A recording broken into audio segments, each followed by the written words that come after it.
झारखंड विधानसभा का चुनाव समाप्त हो चुका है और इस बार राज्य की जनता ने इंडिया गठबंधन को प्रचंड बहुमत दिया है। इंडिया गठबंधन ने 56 सीटों पर जीत दर्ज की है। ये बहुत बड़ी बात है झारखंड मुक्ति मोर्चा के लिए, कांग्रेस के लिए, राजद के लिए और कम्युनिस्ट पार्टी के लिए। हमारे साथ इस वक्त झारखंड मुक्ति मोर्चा नेता कुणाल सारंगी हैं। सबसे पहले तो जीत की बधाई सर आप लोगों को। बहुत-बहुत धन्यवाद आपका। क्या फैक्टर रहा इतनी बड़ी जीत का?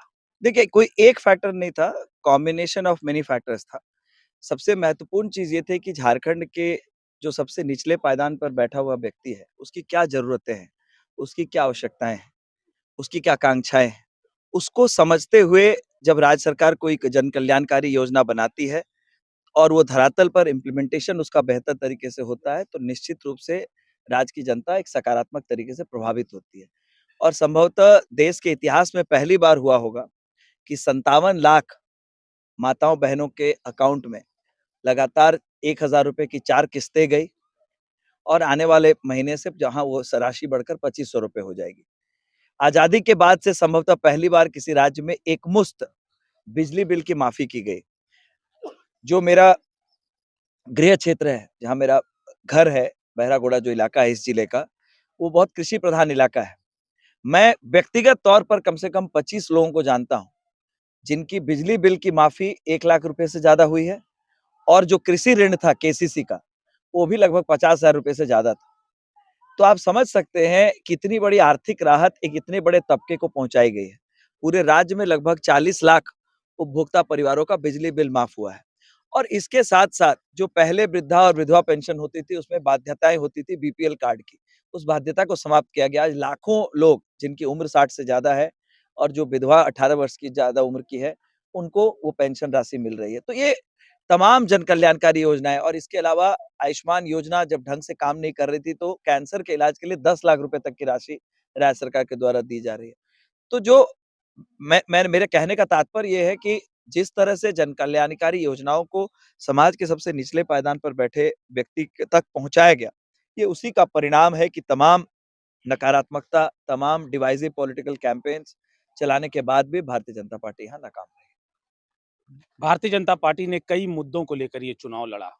क्या लगता है आपको हार का क्या कारण रहा इसमें से? मैंने जो आपको कहा कि जिस मुद्दे से राज्य की जनता को कोई सरोकार नहीं हो, अगर आप एक फ़ोर्स नैरेटिव बनाने की कोशिश करें, वो बांग्लादेशी घुसपैठ की बात कर रहे हैं। झारखंड का कोई भी बॉर्डर इंटरनेशनल बॉर्डर नहीं है, तो किसी और देश से व्यक्ति कैसे यहाँ पर आ सकता है? और दूसरी बात है कि अगर हाइपोथेटिकली हम लोग ये मान भी लें कि घुसपैठ हो रही है, बांग्लादेशी घुसपैठ, तो अंतर्राष्ट्रीय सीमाओं की ज़िम्मेदारी गृह मंत्रालय के पास है। गृह मंत्री अमित शाह जी यहाँ पर आए धालबुंगड़ में, उन्होंने कहा बांग्लादेशी घुसपैठ हो रहा है। ये तो वही हालत है कि स्कूल का हेडमास्टर कहेगा कि फिज़िक्स का टीचर से कि स्कूल सही से नहीं चल रहा है। तो जो आपकी ज़िम्मेदारी है, उस पे आप भाग नहीं सकते, उसे आप राज्य सरकार पर डालकर अपनी ज़िम्मेदारी से नहीं भाग सकते। तो एक ये जो बँटोगे तो कटोगे, इस तरह के नारे दुनिया आज चाँद पर जाने को तैयार है। हम अभी भी बँटेंगे, कटेंगे इन्हीं चीज़ों में उलझे हुए हैं। मंदिर और मस्जिद में कौन झंडा लगाएगा, इस पर उलझे हुए हैं। तो जो वास्तविक में जनता को प्रभावित करने वाले मुद्दे हैं, रोज़गार कैसे उत्पन्न होंगे, ग्रामीण क्षेत्रों में स्वरोज़गार के अवसर कैसे उत्पन्न होंगे, महिलाओं को कैसे हम सुरक्षित रख पाएँगे। इन चीज़ों पर बात करने की बजाय सिर्फ़ धर्म के नाम पर, जाति के नाम पर लोगों को बाँटना और बांग्लादेशी घुसपैठ जैसे अप्रासंगिक मुद्दों को लाकर राज्य की जनता के सर पर थोपना, इसी का जैसे न्यूटन का 3rd लॉ होता है every action has a reaction, तो ये रिएक्शन है राज्य की जनता का कि एक ऐतिहासिक बहुमत के साथ उन्होंने हेमंत सरकार को फिर से वापस लाया है। चुनाव बाद का बाबूलाल मरांडी का एक इंटरव्यू मैंने भी देखा। उन्होंने कहा कि मैया सम्मान योजना और जयराम महतो, ये 2 फैक्टर ऐसे थे जिसकी वजह से भाजपा चुनाव हार गई। जयराम महतो का क्या लगता है आपको? देखिए कोई भी युवा अगर राजनीति में आता है तो मैं हमेशा उसका स्वागत करता हूँ। युवाओं को राजनीति में आना चाहिए और बदलाव का माध्यम बनना चाहिए।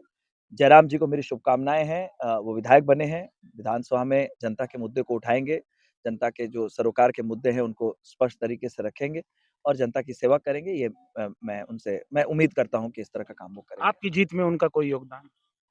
देखिए, ये कहना मुझे लगता है जब पॉलिटिकल सिस्टम काम करता है, तो जनता वोट देती है।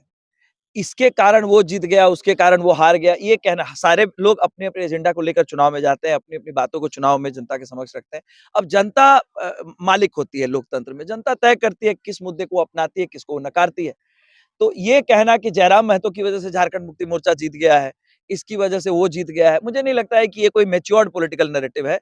भारतीय जनता पार्टी को जो करारी हार मिली है, उसे उन्हें स्वीकार करना चाहिए, आत्मावलोकन करना चाहिए, हार के कारणों की समीक्षा करनी चाहिए और जो राजनीतिक यात्रा है, उसमें आगे जाना चाहिए। 28 तारीख को यहाँ पर इंडिया गठबंधन की फिर एक बार सरकार बनने वाली है और फिर से एक बार आप हेमंत सोरेन को मुख्यमंत्री बनते हुए देखेंगे। झारखंड टाइम्स के लिए मैं हूँ शहजादा खान।